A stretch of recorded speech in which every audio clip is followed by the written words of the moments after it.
24장을 통해 나에게 말씀하시는 주님의 음성을 들을 수 있기를 바랍니다. 24장은 예루살렘의 심판 예언의 마지막 부분입니다. 25장부터는 이방 민족의 심판을 예언하십니다. 항상 전체 구조에서 내가 어떤 위치에서 있는지를 생각하시면서 말씀을 묵상하시길 바랍니다. 1절에서 보면 9년 10월 10일이라고 정확한 시기를 말씀합니다.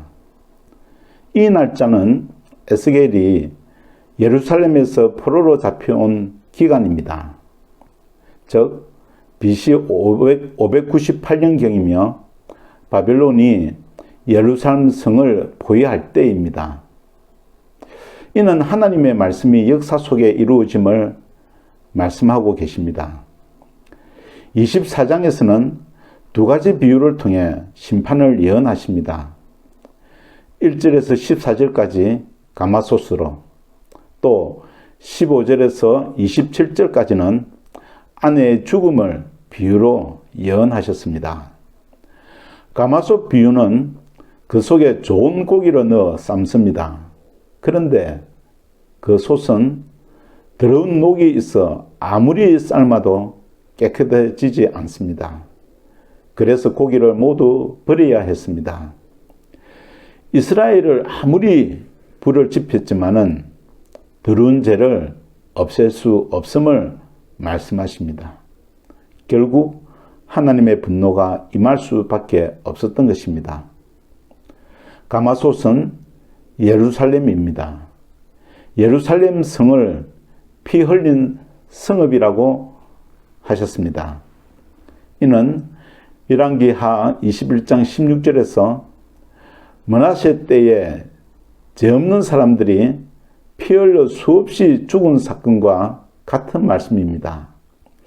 이사야도 이때에 톱에 잘려서 죽었다고 전해집니다. 이를 녹슨 가마솥으로 비유하시면서 반드시 심판할 수밖에 없는 심판의 당위성을 보여주신 것입니다. 죄 없는 자들의 피는 성도의 피입니다. 하나님께서는 결코 잊지 않으시고 원수를 갚으십니다. 세상에서 복음을 위해 핍박받는 성도와 함께 하시는 하나님을 바라봅시다. 그리고 에스겔 아내의 죽음입니다. 눈에 넣어도 아프지 않는 사람의 죽음입니다. 그런데 이를 위해 슬퍼하거나 울지 말라고 하십니다. 어떻게 슬퍼하지 않을 수 있습니까? 이는 눈물을 삼키는 고통이 없이는 해결할 수 없는 우리의 죄의 심각성을 말씀해 줍니다. 하나님께서도 눈에 넣어도 아프지 않는 아들의 죽음을 겪어야 했습니다. 예수 그리스도께서 세례를 받으실 때에 하늘이 열려서 이는 내 기뻐하는 자라 라고 하셨습니다.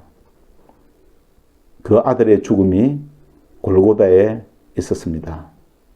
그 아들이 죽으실 때에 하나님께서도 에스겔과 같이 눈물을 삼켜야 했습니다. 그러므로 심판의 궁극적인 목적은 27절에 하나님이 여호와이신 줄을 알게 함이라고 하셨습니다. 우리는 하나님의 심판이 임하기 전에 미리 여호와 하나님을 알아야 합니다. 하나님을 아는 것은 하나님과의 관계가 회복되는 것을 의미하지요. 그래서 우리가 매일매일 하나님의 말씀을 묵상하는 이유입니다.